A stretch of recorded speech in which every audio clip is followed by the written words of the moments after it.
because it drives him nuts when I'm a backseat driver.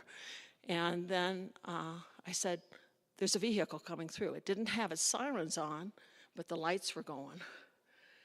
And so that went through, and then another one, and then another one, and then we saw, so we were there. I did look it up. It didn't really get on the news much, but windows were shot out in the high school. They have like 30 different crime scenes. This young man got into the high school with guns and ammunition, and he's been radicalized. Let's do something to prevent that. Now, what is Green Dot? It started on college campuses to prevent date rape. It is now, one source told me it was in over 500 schools, 500 universities. It then extended to the high school. So there's a college level program, there's a high school level program, and now there's a community program. It is an evidence-based, because it's been around for about 25 years, growing, initiative that empowers everyday community members to actively prevent acts of harassment, abuse, and violence before they occur. It's now in 1,252 schools. That includes the high schools and the colleges. And in 2024, alone 2,771 government and business employees were trained. I was a school teacher.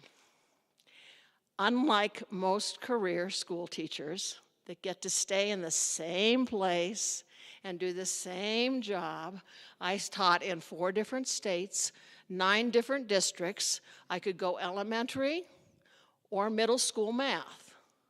A lot of the time it was middle school math. And when I joined these different districts, I was low person on the totem pole. So I was placed in the roughest schools. I succeeded. But one thing I did, I learned real early on. I had one principal. My first principal in El Paso, Texas, said, don't ever send anybody to me because I'm not going to back you. I have to live in this community. So don't send anybody to the office. Okay, well then I've got to do it myself. And I did, discipline by myself in my classroom. And because of that, because the kids were mine. They were mine. And we worked together, and they felt empowered to be a part of their own education because they knew I wasn't going to turn them in. The worst thing I would do is call their parents, and when I called their parents, I would tell them exactly what I was going to say to the parent. I'd say, you go home, you prepare your parents for the fact that I'm going to call. You tell them what I'm going to say, because this is my point of view, and I probably didn't see the initial action. I saw the reaction. Remember Newton's law? For every action, there's an opposite and equal reaction. Okay, so this is for the children and for the fact that there's so much fear now when a child goes to school in the day that I'm doing something. I'm a Harry Potter fan. I listen to those books on tape when I drive.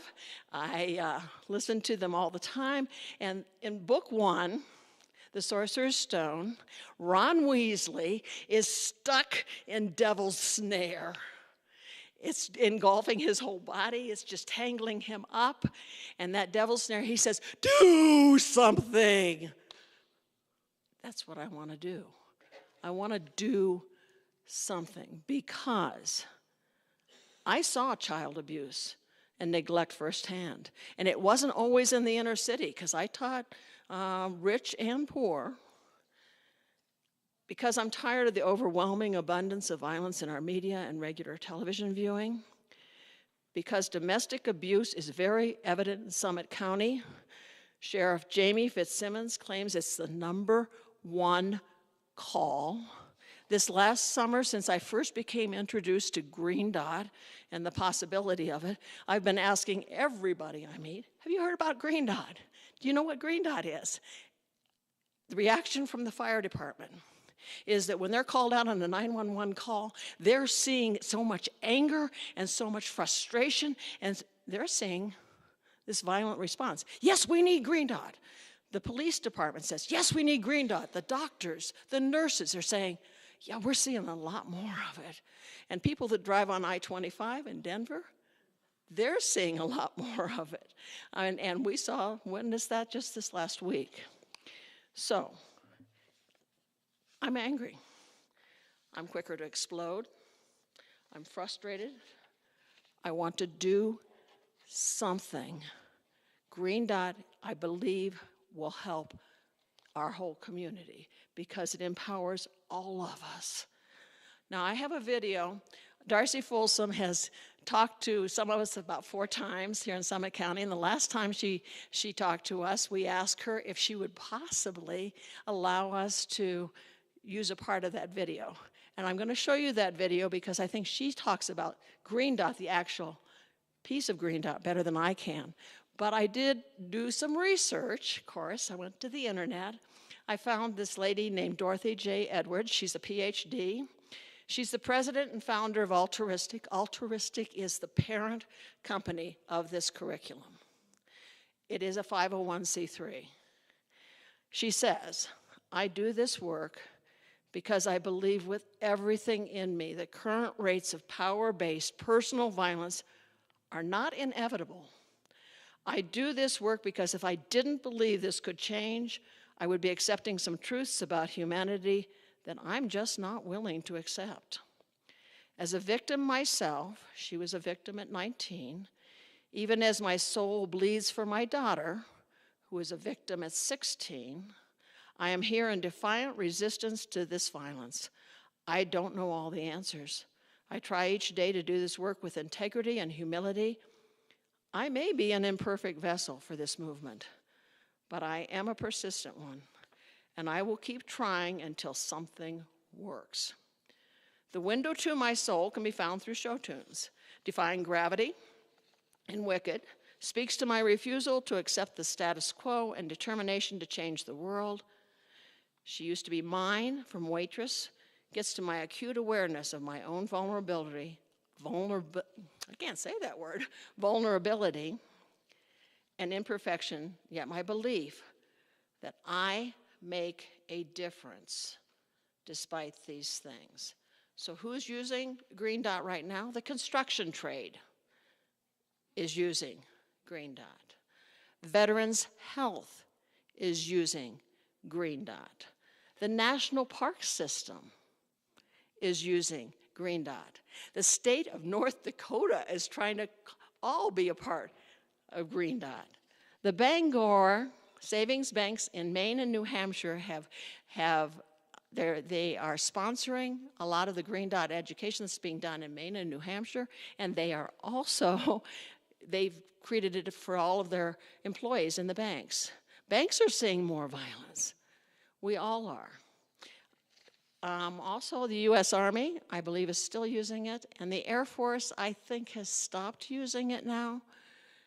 But my daughter's in the Air Force, so as soon as I heard that the Air Force was using it, I called her and I said, hey, Victoria, have you ever been through Green Dot? She says, oh, yes, Mom. And we have to go through something every year about violence prevention, et cetera. But she said it was the best training I ever received because it's interactive. So what are we trying to bring to Summit County? We're trying to get some trainers up here. I'm just a wannabe. I'm just the person that's been on the internet looking for ways to bring this program up here to Summit County. But it would be a 4-day training, and we want people from the banks, we want people from the churches, we want people from the ski resorts. Our lifties are seeing a lot of this anger. We want people from every walk of life, from real estate, from city market. The city market employees, I've talked to quite a few of them, and they're seeing so much frustration with the bags, and they're being blamed for things. We were at Mountain Lion Cafe 2 weeks ago, and there were only 3 employees there, and it was full. Completely full. And people were angry because they weren't getting waited on right away, and they weren't getting their meal in the timely way that they thought they should. There's anger out there, and I have it in me too. and I don't like having it me. So I'm hoping that you will join me in helping to raise awareness in Summit County of what Green Dot is. I tried to make them business cards, but they're a little bit oversized. Betty has some of them. If you want one of these or two of these, and you want to give it to somebody else, that would be great. It has Darcy Folsom's, she's the presenter this morning that we're going to see on the video. It has Tori Avanek with Arise, and some of you have met Tori already. Tori was abused by her gymnastics coach in Ohio when she was a child. She has since come to grips with that. She wrote a book called No Big Deal, because everybody told her it wasn't a big deal. No big deal. She has since seen that coach put in prison for 30 years.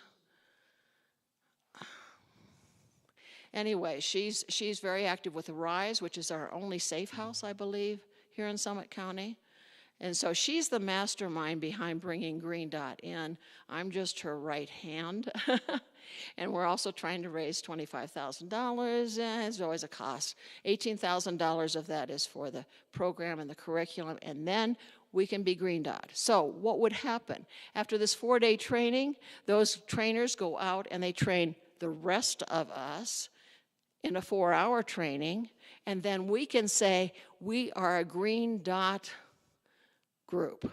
Lord of the Mountains could be a Green Dot place. Alpine Bank could be a Green Dot place. Any place that says we're not going to tolerate verbiage that may escalate into something bad. We're going to do something about it. So Darcy Folsom, like I said, has presented to us. She lives in Maine. She would be one of our presenters in the community program. She did it for the Connecticut College for, she brought Green Dot in. Community College for years. She's been doing this for about 15 years now, and she is now one of the trainers that goes out and trains communities to be Green Dot communities. Before I show you the video, is there anything that I might be able to answer before we see the video on Darcy? Well, we were hoping for September. It didn't happen. Now we're looking at next spring. Okay. And spring is their busiest season, so it could go to fall 2026. But we're gaining momentum from Building Hope, from Mountain Pride, from CMC, from the police department, from the fire department, we're just out there spreading the word, and we need to keep spreading it. We haven't yet gotten to the ski resorts, so if you have a connection to a ski resort, help us. Yes, Nancy.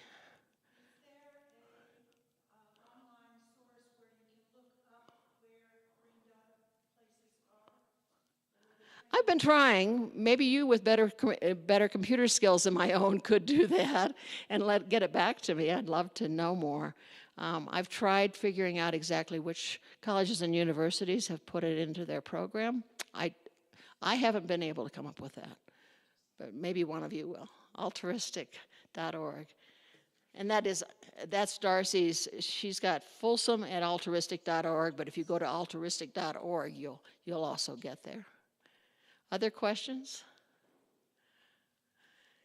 Thank you for being here. And we took an hour-long video, meaning Kathy Godomsky and myself, and every time I watch this video, and I've probably watched it 20 or 30 times, I learn something different each time.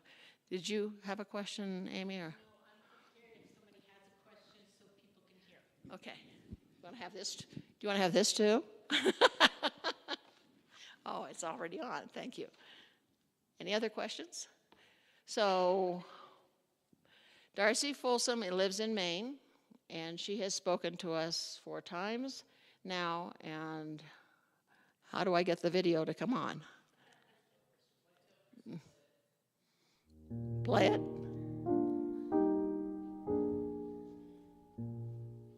Well, good morning, everyone. My name is Darcy Folsom. I am calling in from Maine. And clearly, as you can see, New Englanders are just like a small world situation. People hear that I'm from Maine and they go, "Do you know?" And I'm like, maybe, honestly, I might know that person. So Maine feels like we want to be Colorado, but we're just kind of like the little sister. Like we think our mountains are big. I'm a big skier, and we often joke like if you can ski in the East, you can hopefully ski anywhere because we just have ice all the time. And when we get like 4 inches of powder, it's a good day. So I am with an organization called Altruistic, and we are a small nonprofit that does lots of work around violence prevention, specifically sexual assault, dating and domestic violence, stalking, child abuse. And we do a lot of work around workplace harassment prevention as well. I've been with the organization for almost 8 years, but prior to that, I was implementing Green Dot at Connecticut College in New London, Connecticut. And I was there for about 7 years.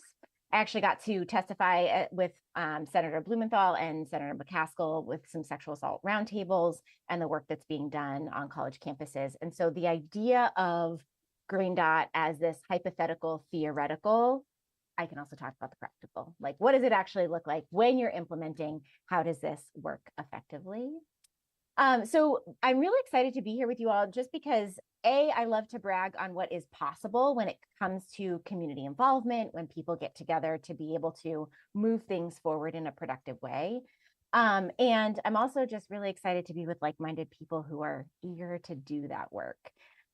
Tori and Julie and I have been having conversations ongoing. And so this is an opportunity to kind of give you an overview of what Green Dot is, and then also how it's implemented. And then of course, answer any questions that you have, because obviously the training itself will give you all of the details and the things you need. But of course, you're probably like, what am I getting myself into? So that is what this meeting is for.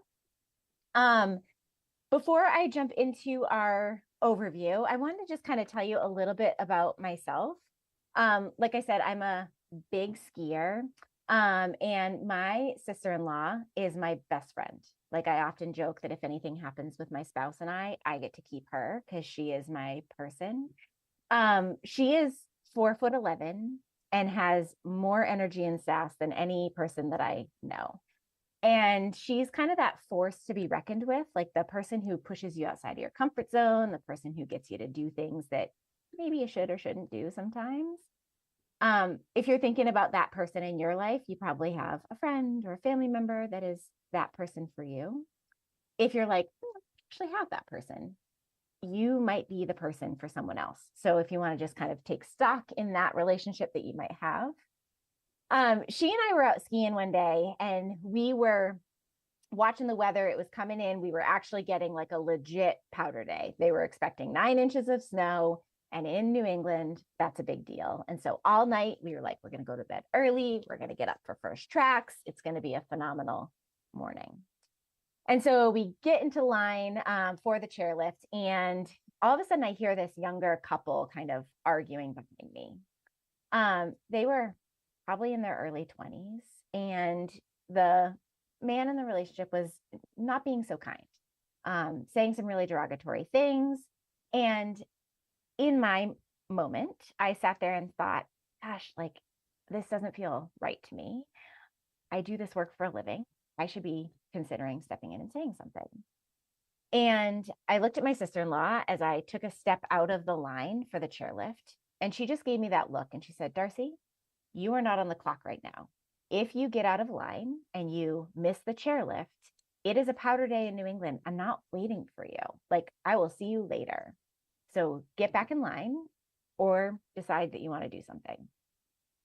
And it was that moment that I just kind of took a sidestep and I said, it's probably not that big of a deal. I'm not working right now.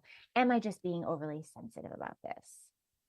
And I got back in line. We got on the chairlift and we had a wonderful day of skiing. But I think about that couple often.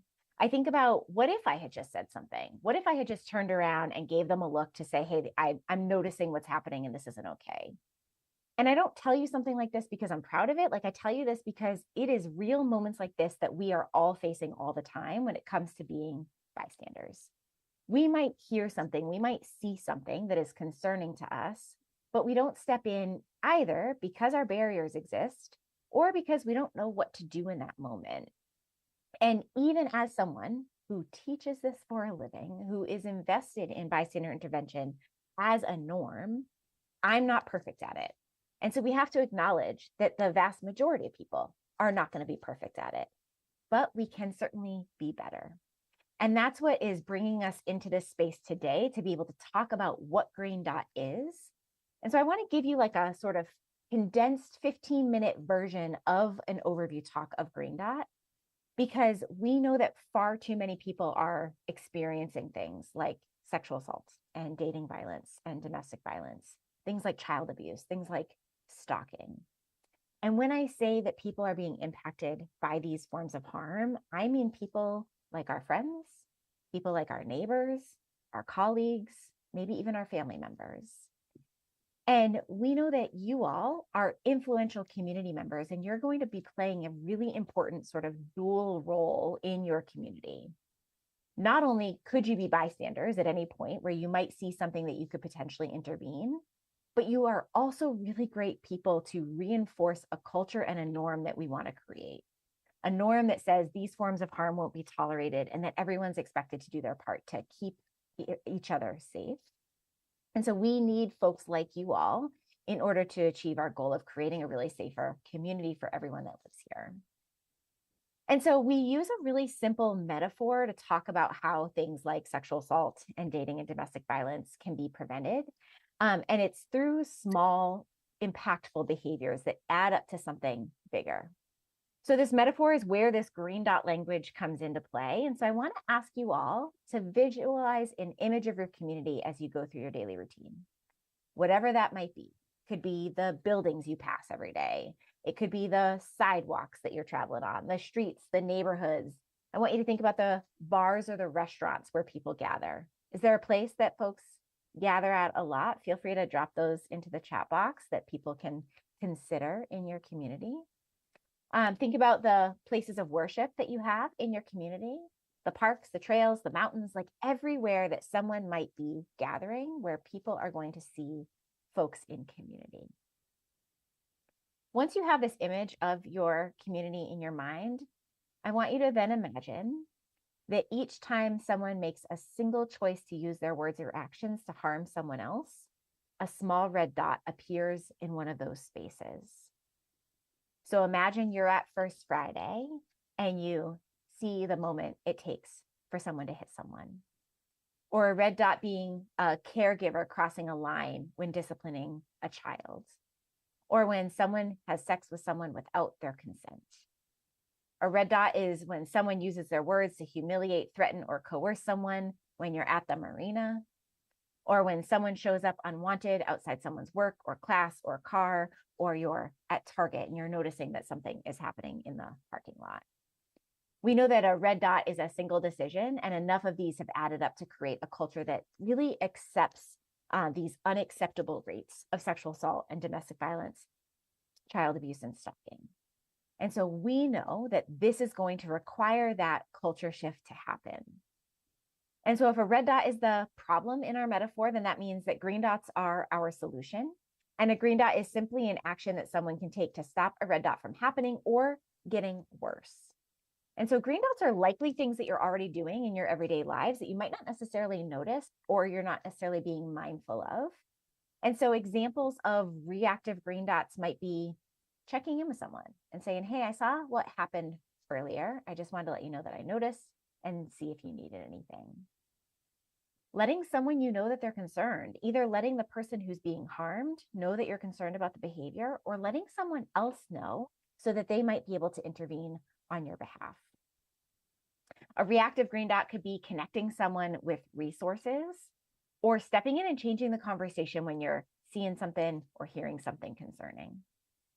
A reactive green dot could be as simple as just asking for directions or asking for a cell phone charger or anything to just kind of diffuse that moment so that it doesn't continue to escalate. What we know is that this is a pretty simple goal.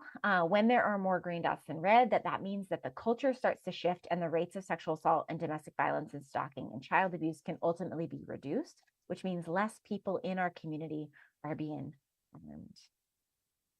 So that is what the metaphor kind of looks like. And there are 4 really key steps within the program to help folks think through what to do when they are a bystander and when they're considering what they might be able to do to help someone else. So step 1 is to be able to recognize the problem. And I don't just mean like, what's the law? What's the policy? What's the definition of these forms of harm? I mean, what does it look like from the bystander lens? What does it look like when you are at Dillon's Farmers Market and you're noticing something that is concerning? What are the things that would key you to understand the behavior that it's not okay? Step 2 is to identify barriers. What makes it difficult for somebody to intervene?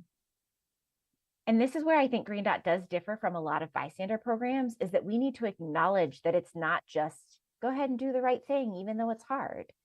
There are real reasons why someone might not intervene, and we need to make sure that they understand that there are things that they can do despite those barriers. Step 3 is the actual intervention strategies, and we can talk through lots of tools to be able to do that. And then step 4 is all about strengthening positive community norms, meaning we don't have to always wait to witness harm happening before we can actually start to do something to contribute to prevention. So although we're not going to be able to go through sort of each step today in detail, I do want to give you like an overview of each of these 4 steps and highlight a few key pieces. Before we jump into those 4 steps, what questions do you have for me so far? If anything.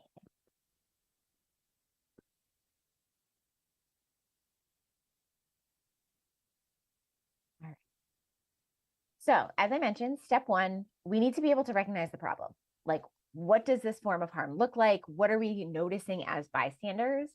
And again, we can spend lots of time talking about what the actual laws are in your community or what the legal definitions are, but that's not what's going to matter in the moment to a bystander. They're not going to say, gosh, I wonder if this violates a code of conduct that is written within the law. They're going to say, is this making me uncomfortable enough to want to step in on behalf of the person who's being impacted? So how do we know what that problem looks like? In this section, we would give really basic definitions, letting people know these are the forms of harm that we're concentrating on, things like domestic violence, sexual assault, stalking, and child abuse. And then we would dive deeper into a lot of activities where folks are actually generating what those red dot behaviors could look like. When we facilitate this section, we're really keying back to that bystander lens. So when someone might say, I would feel scared if I was in that situation, be like, okay, great. How would you notice as a bystander that someone is feeling scared? Is it their body language? Is it that they're giving you that eye contact that says, hey, can you step in and do something? There are lots of things that we might look at, especially when we take a second look and go, yeah, my gut instinct is telling me that this isn't okay. What are the behaviors that I can cue to notice if this is actually something I should be concerned about? And truth of the matter is, one of the most basic intervention strategies is to just check in and say, hey, I noticed this type of thing. Are you feeling okay with this behavior, or am I overreacting? So that's going to be kind of step 1. Everybody needs to know what the forms of harm are that we're concentrating on and focusing on. Truth of the matter is, most people already do. Most people know what these forms of harm look like when they're concerned.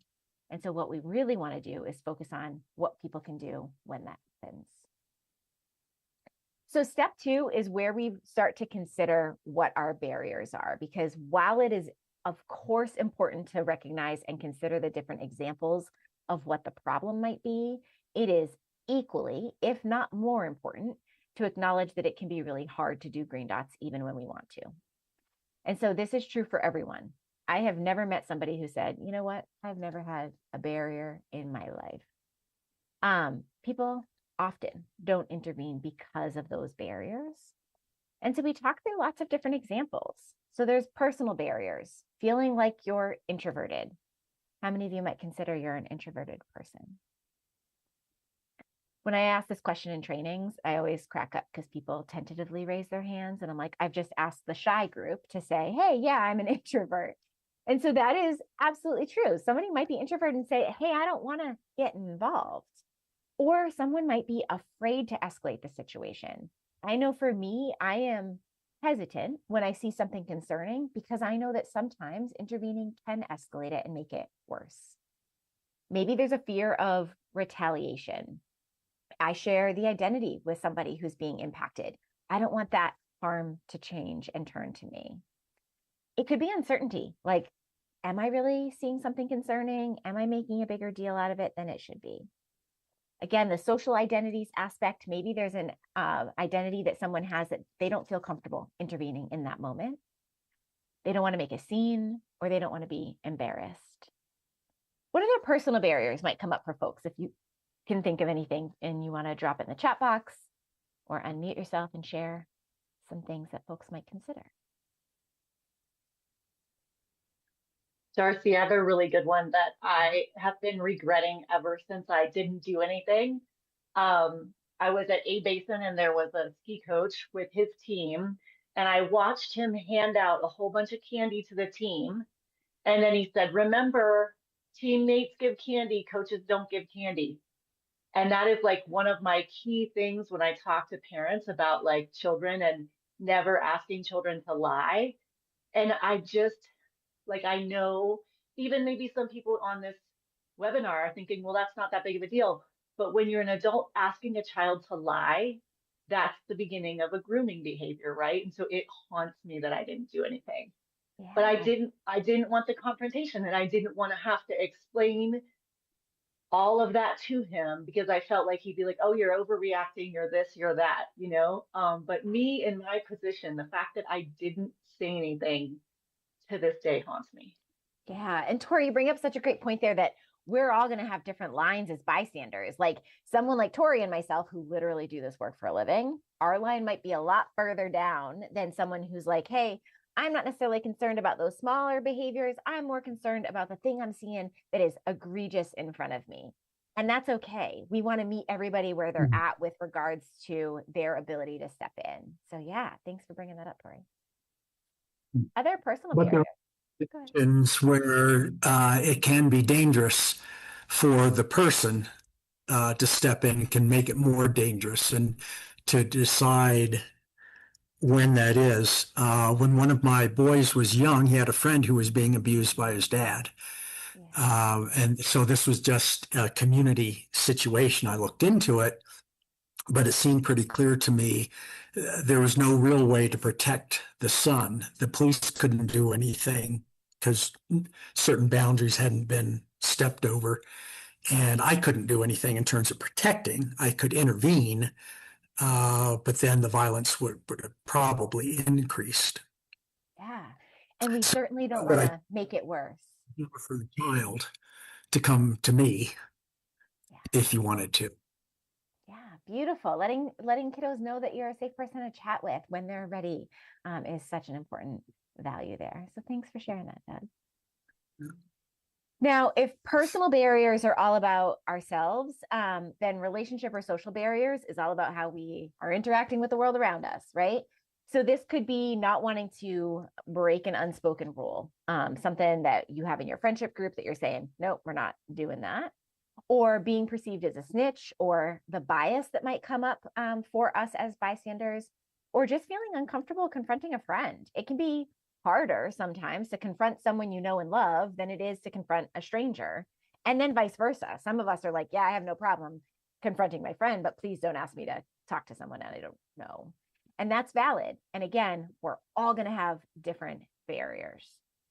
I already told you a little bit about a barrier story that I have. I could tell you lots of those stories. I am not a confrontational person at all. Like, I hate confrontation.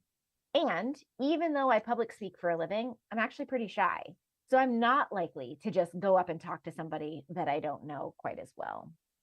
And so no matter what people's barriers are, they're not just going to disappear after they attend a Green Dot training. No matter if they're attending an hour-long session or a 3-hour session, or you're talking about this issue all the time, those barriers still exist. What we want to do is to be able to recognize the barriers so that we can think about green dots that are actually realistic to do, even with them. And so that's where we move into step 3, which is the actual intervention strategies. And a key to increasing the amount of times that we're able to intervene is actually having a lot of options to choose from. And so we use a simple toolkit called the 3Ds, because it is 3 words that begin with D to help you remember what you can do in those moments. The 3Ds are direct, delegate, and distract. And I want to talk through each one of them, talk about the pros and cons. There's pros to all of them for sure. So the first is direct, and this is literally what everybody considers when it comes to bystander intervention. The direct option sometimes includes a form of confrontation. So yeah, you can address the person who's doing the harm and saying, hey, stop what you're doing, or I'm not okay with your behavior, or I don't know if you know, but what you just said came off this way. I don't know if that was intended. But we can also check in with the person who's being harmed. And this is actually a less confrontational route and might be something that folks feel more comfortable with, especially based on who you might know in the situation. Options, thoughts around the direct intervention, things that people might consider for this option, things that you might say if you were being direct. Examples of things you've done. I think for me, the direct one is easier if you don't know them. Yeah, that's fair. Andrew. And I'm one that's more okay with speaking up in hard situations, but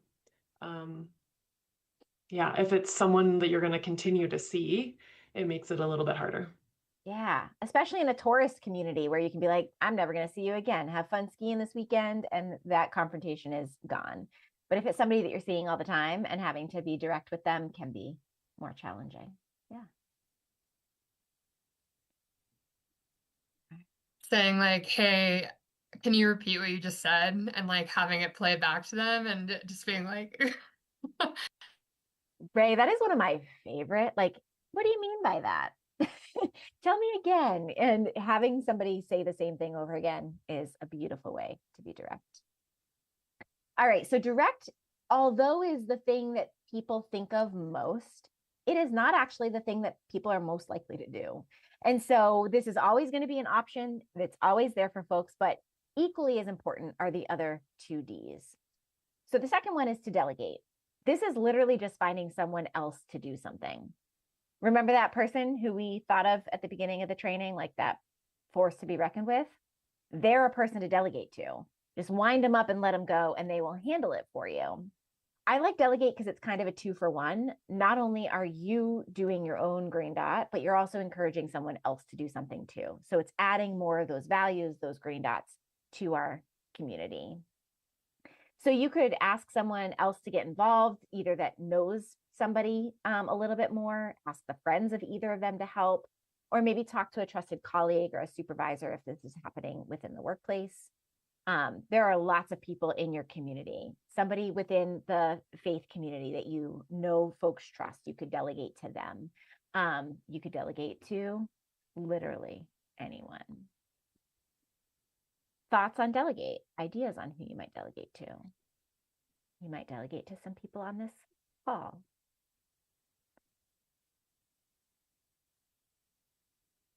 Maybe you're at the farmer's market and you see somebody else who you know that you can delegate to. All right, the third and final option is distract. And distract is my favorite because you don't actually have to acknowledge that you're seeing anything concerning in order to do a green dot. So this is just diffusing the situation just to calm things down in that moment by really creating a diversion. So you could change the subject, ask about a new TV show that folks are watching and say, hey, have you seen the latest episode of Ted Lasso? Or say you need a ride somewhere, like you're leaving an event and saying, hey, can you take me home? Stopping and asking for directions, even if you know where you're going. Just make something up and ask for a cell phone charger. We all have cell phones and they are all slowly dying. So if you just ask someone for a charger, it's a great distraction. The nice option here too is that this is a great way to de-escalate something and then circle back later and be direct, either with the person doing harm or the person who is being harmed when things have calmed down a little bit.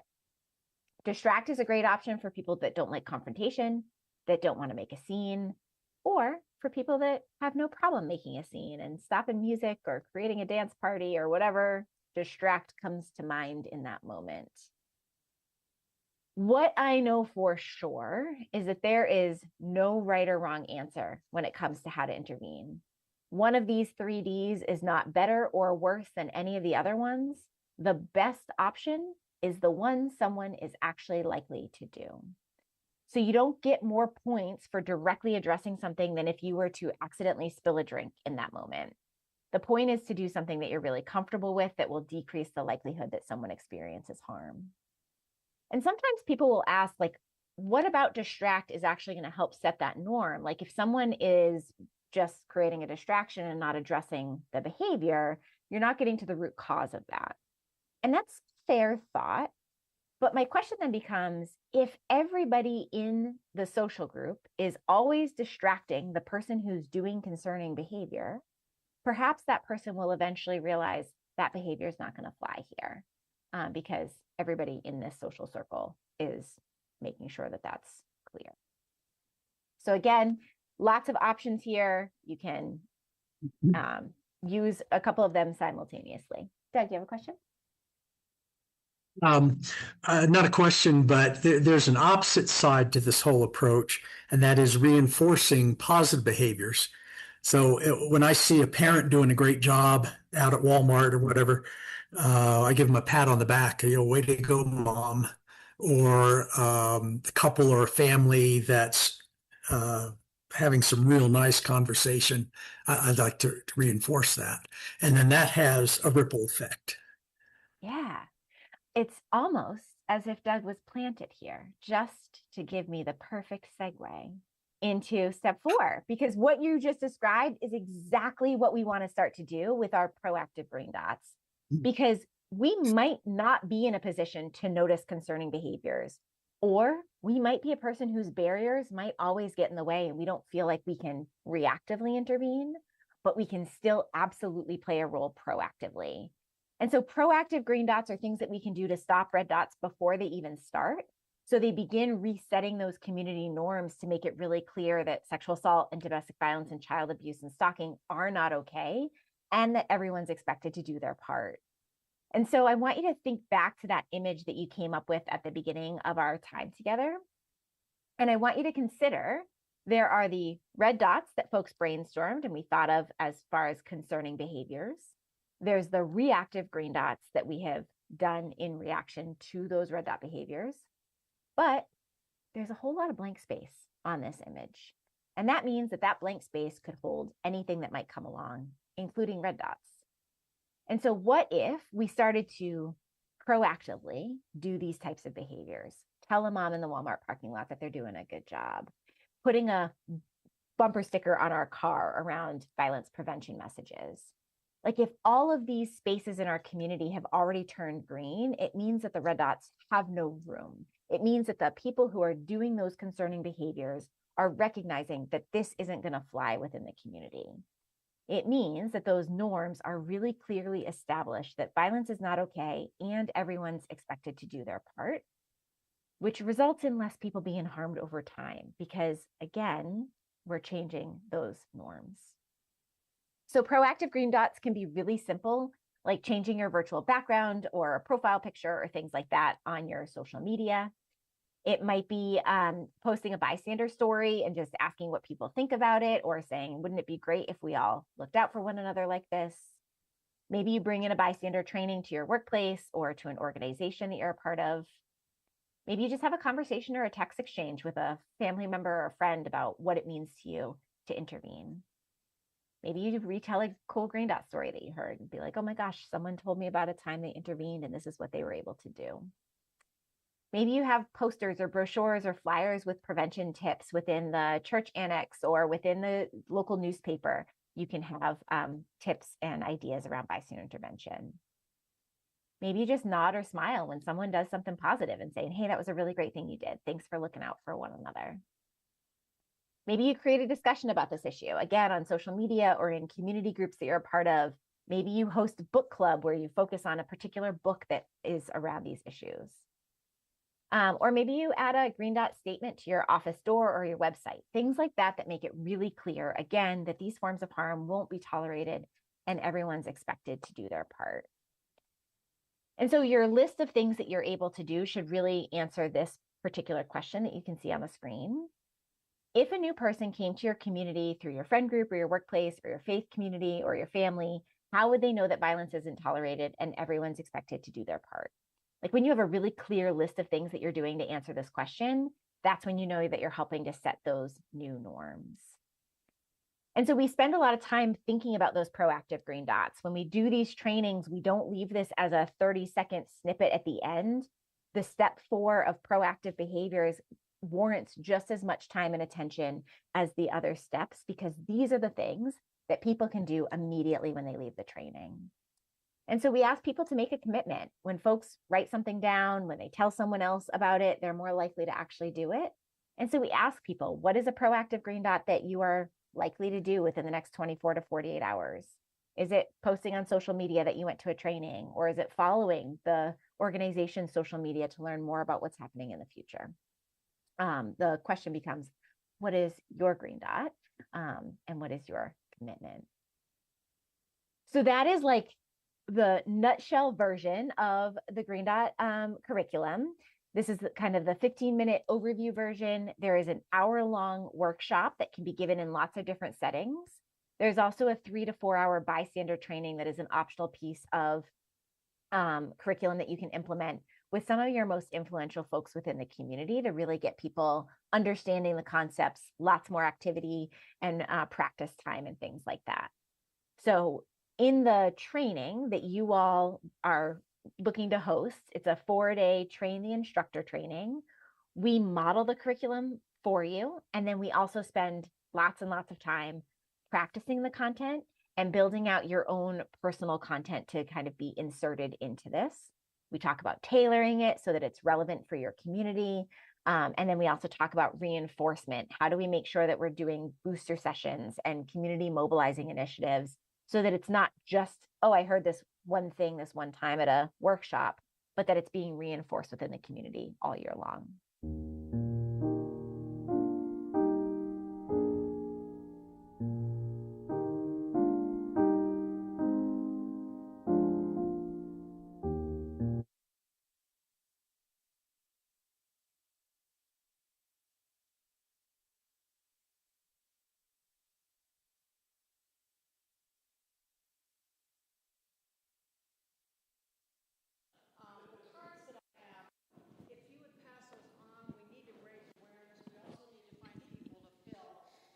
Those seats when we bring that 4-day training. Every single community. Thank you.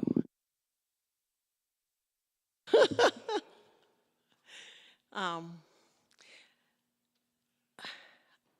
don't know if I've presented this in the best way, but it is something that I am passionate about bringing into Summit County. I think we definitely need it. Jamie Fitzsimmons says that's his #1 call. The fire department, we have a friend, Joe Ben Slifka, who's on the commissioner or whatever of the fire department, and he says that they are seeing so much of an increase of people reacting violently even when they call out on 911. What took you so long to get here? Why are you, I mean, it's all, let's pass the blame. I'm ready to do something. So if you can help me communicate that and get that word out as to what it is, and just be knowledgeable about Green Dot a little bit. You can be a Green Dot wannabe right now, and then help me. Thanks. Nancy, do you want to?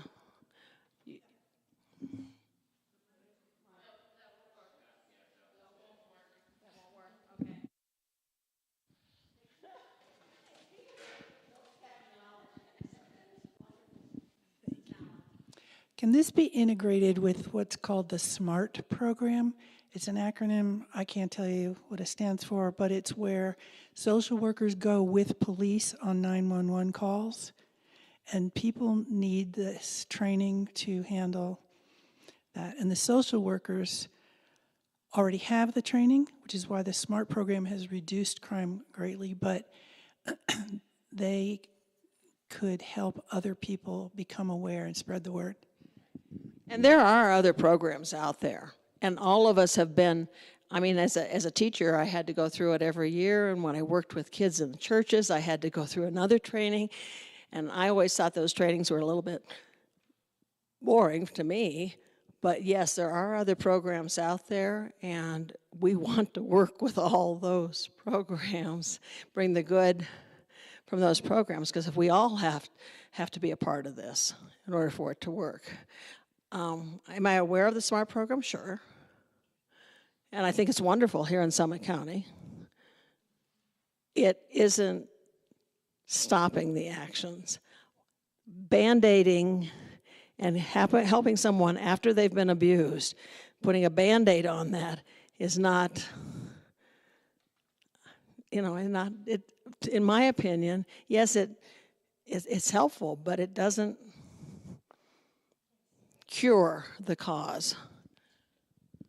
I just think that it's a good complement to the SMART program. The SMART program helps as an acute response in an acute time, whereas this would hopefully then transition the community to being more in a way that we would probably need the SMART program less. And so it's a complement. They would work together.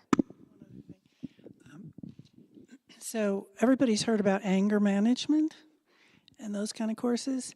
I'd like to know how this group thinks this program can provide the follow-up. If somebody is an abuser, they need help. And how do they, no one gets help, goes to counseling until they become aware. So I'm hoping that maybe this helps them become aware. You said like if they start noticing that their behavior is not being approved of in certain areas, that maybe then, but when people are abusers, they usually have very deep psychological problems, which are not going to be cured by one person trying to distract. Heavens no. Out of Hatred is a wonderful book to read. It's about a young man who was raised to believe that he was going to be the next commander-in-chief of the KKK. David Duke was his godfather, and that's the way he was raised. And a young Jewish man in the college that he went to in Texas invited him to Seder fests to come eat with him. And he saw a kindness in Jewish people. So I think kindness, love, and this is where I think faith communities can be so effective and can so help.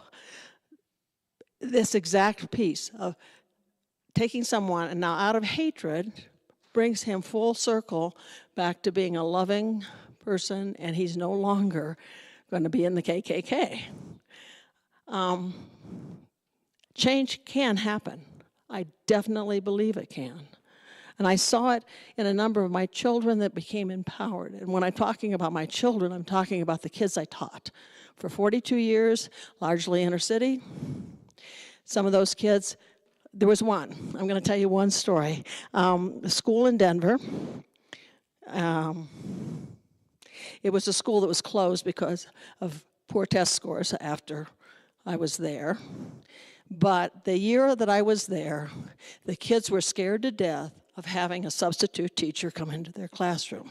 Substitute teachers came in and yelled at them the whole time. And so they lined my classroom, and they would come in there so that they could be protected and helped. And I said to them, what can we do to make the substitute teacher, it's hard for the substitute teacher to come in because you're disobeying. What can you do? So we formed a group of kids that would help the substitute teacher without being a tattletale. I said, I don't want you, and I put that in my lesson plans. Don't ever expect these kids to be tattletales. But they will help you with our classroom rules and having something to do in the classroom, and not just my classroom, the whole group that I worked with. Those kids started making a change so that they didn't have to run out of the classroom because the substitute was going to yell at them. They made it so that the substitute didn't have to yell. And so change can happen. We just have to empower our kids to be a part of that change. Not easy. I mean, I had the year before integration in Denver, in Omaha Public Schools, was my first year in Omaha Public Schools. I started the year at Martin Luther King Jr. Middle School with 6th graders, and 3 weeks into the school year, I was called to be a 5th grade teacher at Lothrop. I was told to appear the next day and that I would be a teacher there, 5th grade. What had happened was they integrated the teachers before they integrated the students. Before the year before integration.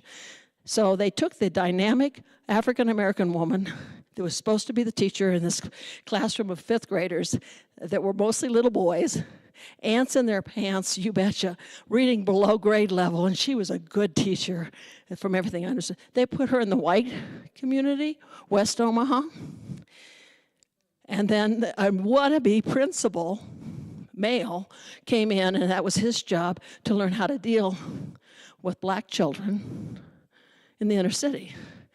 He walked out after 3 days and said, these kids are unteachable. There's no way.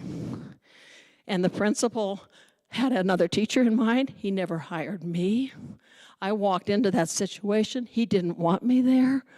He wanted somebody else. I needed the job because Norm was a freshman in law school. I couldn't leave the job.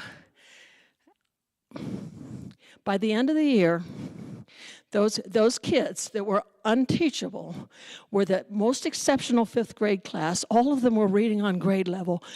I couldn't send the kids to the principal because he wasn't behind me. That can change if we just decide we're going to do something about it. I basically told the principal at noon, my first day, came in and said, who's giving you trouble? I said, no one. He said, now remember, I didn't have lesson plans for this day either. No one. He said, oh, give me some names. He took them out to McDonald's, brought them back in, announced to the class that if the teacher was ever having trouble, they could come to him. I said, I need to see you out in the hall. He said, what for? I said, don't you ever do that to me again, because I'll go to central office immediately with this. He says, you can't get to central office. We control who gets to central office. I said, trust me, I'll get to central office. You don't know me. I will be there. And I said, don't you ever do that to me again.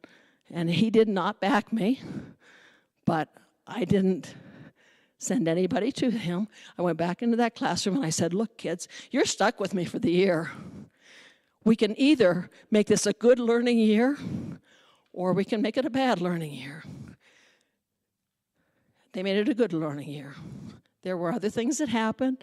I didn't teach exactly the way I was supposed to teach because I had, instead of giving them dittos every day, which was the solution to bringing inner city kids up to par with the white kids, we read aloud, we did all kinds of things, and I had kids interacting.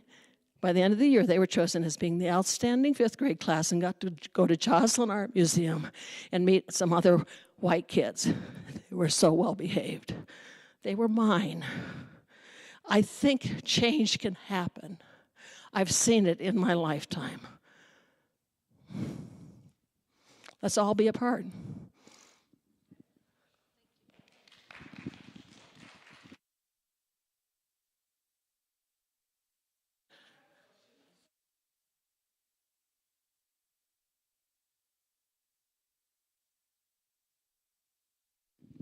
Julie ended it with a very passionate thing, but there are still more questions. I believe on all this. I support this. It has to be like a grassroots thing. Does Green Dot teach, like, so say I try to intervene at City Market and that person has a gun. Or last spring after Lenten service, there was a car upside down, smoking, like on fire. And that was a domestic thing. I thought I should stop and help because I know first aid and CPR. That person, the accident was caused because of domestic violence. She ran to a neighborhood in Frisco where the owner had a gun, and the young man driving the car who flipped it was at large. I put myself in harm's way. I called 911 after the fact because no one was showing up. Somebody was running with their phone. I assumed they're calling 911. I'm calling Karen to say, what do I do? Because she's, but I would have put myself in harm's way. And then later when I got home, the dispatcher called me and said, I hear you were a witness. You heard the yelling, the screaming. You're not a first responder. Do not ever park your car on I-70 to be a good Samaritan. So I'm not, but what do we do in some of these situations? Because I would have totally put myself in harm's way. I don't know. I'm a green dot wannabe. I'm not yet trained, and you want to understand what to do too. And I think that will help us understand. But I do know there are situations where you can't intervene. In that same 5th grade class that I had Tomas. And Tomas would get up and throw fits and throw chairs around the classroom and be very violent. And I think that's maybe what he did to the principal wannabe that was there before me. He got up in class. Now see, I think the Holy Spirit helps me because I'm a person of faith. So I'm just going to say that when he got up and he did that, I clapped and said, oh, come to the front of the room. I didn't know you were an actor. He stopped immediately. He'd done it for years.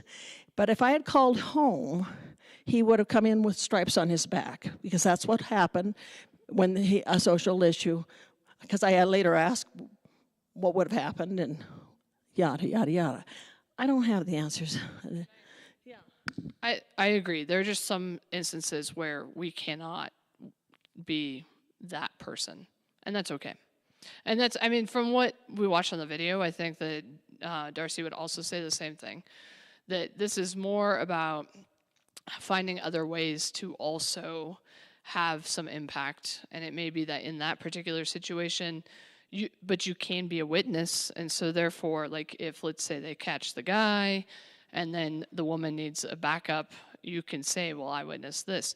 That's one way you can help. You don't need to be like, I'm going to put myself in the middle of this. There are just some situations that we cannot.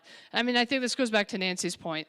There are people who need therapy who are not going to go to therapy. And not only are they not going to go, even if they're forced to go, they probably will not participate in a way that's meaningful and helpful.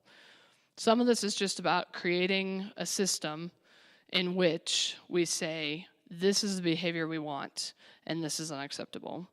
And it's just finding ways to do it. So we can't be the savior all the time. And in fact, some of the time, we're probably called to not be the savior. And that's okay. And you just find other ways of interacting. Just one last thing. So Evergreen, they did have an ecumenical thing. You talked about the religious, the faith groups. Pastor Terry of ELCA, they get together, I think, once or twice a month with other faiths in Evergreen. They're already in place. That's why Wednesday night or Thursday night, they all got together for their, a vigil or whatever. So they're already trying to do that. That didn't prevent that young man from doing that, but they're already doing things like that, which I didn't know until all this came out, how admirable that is, especially of the ELCA. And some of those kids left the school because it was over the lunch hour and ran to their neighbors, and the neighbors accepted them in.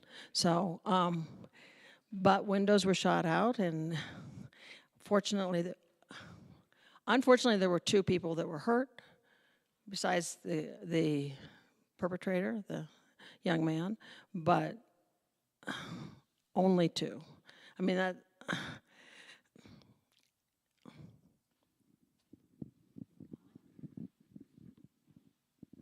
Can you make a sign up in the narthex just in case the training doesn't happen until next spring or fall, just so you have our names of interested people? Yes, and that's where I think the interfaith can be very helpful with getting a list of names of interested people that, not just in our narthex, but in all the faith communities, because violence, if you think of Maslow's needs base. I mean, that's the second tier up there after food, shelter, clothing, shelter, and shelter.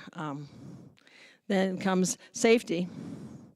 And maybe creating a safe community is what I think churches are all about.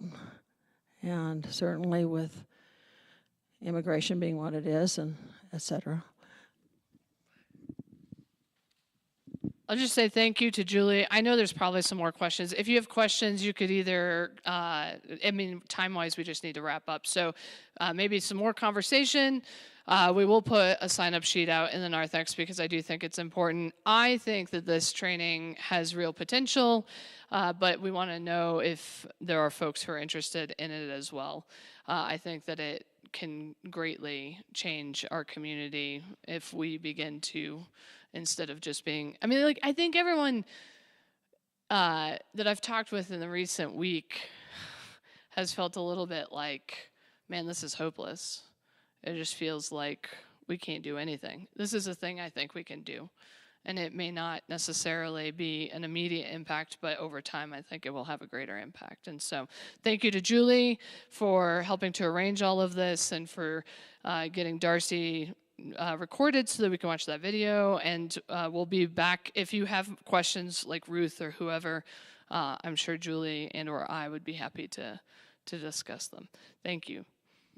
The four-day event also has an implementation program, so the people that are being trained as trainers will then know how to implement, and there's advice for actually implementing this into our community.